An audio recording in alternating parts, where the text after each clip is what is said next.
Good morning વાલા વિદ્યાર્થી મિત્રો. દોસ્તો, આપણે બધા જ વિદ્યાર્થીઓ ખૂબ સુંદર મહેનત કરી છે ને બહુ ઉત્કૃષ્ટ પરિણામ લાયા છે. તમે જોયું હમણાં એનએમ સ્કૂલ હોય સાબરમતીની અંદરની, જુંડાલની અંદરની અર્શ સ્કૂલ હોય, આઈઓ શિરડ ઉપરની મણિકૃપા સ્કૂલ કે સરસ્વતી સ્કૂલ હોય, અને હવે મોટેરાની વાત કરવા જઈએ તો મોટેરાની અંદર નામાંકિત સ્વસ્તિક સ્કૂલ.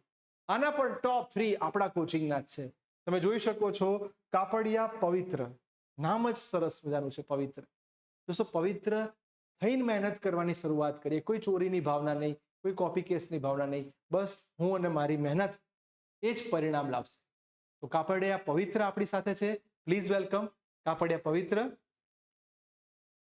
બેટા, 11 સાયન્સની અંદર પહેલો નંબર આવ્યો. અંદર ઘણી બધી લાગણી હશે કે હા સર પહેલો નંબર આવ્યો, પણ એ સફરની અંદર કઈ રીતે મહેનત કરી, શું ધ્યાન રાખવું જોઈએ, અને આવનારા તમામ વિદ્યાર્થીઓએ 10મા કરતા 11 સાયન્સ કઈ રીતે બદલાય છે ને એ સમજાવો.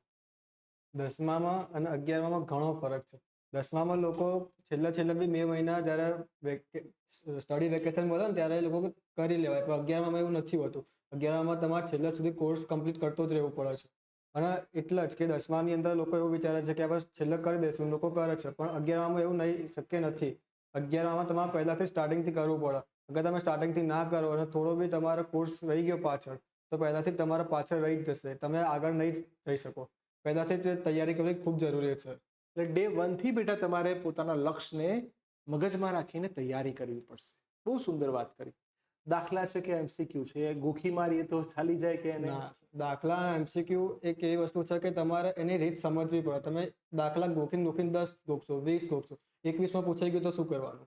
એના માટે તમારે દાખલાની રીત સમજીને જ કરવું પડે. અગર તમે ગોખવા જશો તો નહીં જ આવે માર્ક્સ. જો કેટલી સરસ વાત કરી. આ 15 થી 16 કે 17 વર્ષના વિદ્યાર્થીઓ આપણને સાચી માહિતી આપી રહ્યા છે કે ગોખેલું કામમાં નહીં આવે. તમે સાંભળ્યું હશે કે 15, 16, 17 કે 20 દાખલા ગોખશો, પણ પછી 21માં પૂછાયો તો શું? એટલે બેટા કન્સેપ્ટ ઉપર ભાર મૂકજો. બહુ સુંદર વાત કરી કે લખીને તૈયાર કરજો. નવી જનરેશનને ખાસ સમજાવવાનું કે ઘણીવાર શું દાખલા પણ વાંચે છે. લખ્યું છે નીચેના દાખલા ગણો. દાખલા ગણીને તૈયાર કરવાથી જ પરિણામ સારું આવે છે. યસ બેટા, તો વિશ you all the best. Again આપણી જોડે આ છોકરો છે, આપણે દરેક જણ એની માટે એવી હિંમત અને વિશ્વાસ રાખીએ કે જે ડબલ ક્રેક કરે, જે ડબલ મેઇનમાં બી પરિણામ સારું લાવે, અને જે ડબલ એડવાન્સ સુધી પહોંચે. Wish you all the best બેટા. Best of luck for your future.